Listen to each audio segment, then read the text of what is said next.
Narayan international વિદ્યાલય ખાતે ગણપતિ બાપ્પાની આરતી ઉતારતા વૈષ્ણવ આગેવાનો. Narayan international વિદ્યાલય ખાતે ગણપતિ બાપ્પાની આરતી ઉતારતા વૈષ્ણવ આગેવાનો.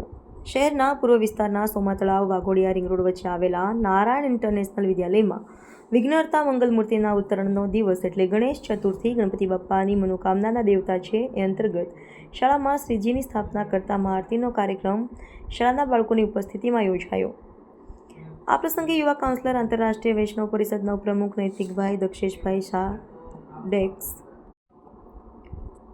વિશ્વલાડ પરિષદ મુંબઈના ઉપપ્રમુખ દભોઈ, દસાલાડ ભવનજીના માજી પ્રમુખ, લાડ સમાજ વડોદરાના મોભી અંબુભાઈ એચ શાહ, છોટાઉદેપુરવાળા સમસ્ત વૈષ્ણવ વણિક પરિવાર પૂર્વ ઝોન અને વડોદરા શહેરના અગ્રણીઓ દક્ષેશભાઈ શાહ ડેક્સ, રોહિતભાઈ વી શાહ, રાજેન્દ્ર શાહ, ચબુગામવાળા પારોલ સોસાયટીના પ્રમુખ સુનિલભાઈ ચોકસી, બોડેલીવાળા આચાર્ય શાળા પરિવાર શ્રીજીની આરતી ધૂન બોલાવીને ગણપતિ બપ્પા મોરિયા, આવતા વર્ષે લકરિયા 1 2 3 4 ગણપતિનો જય જયકારના જયઘોષ સાથે શાળા પરિસર ભક્તિના રંગે રંગાયું.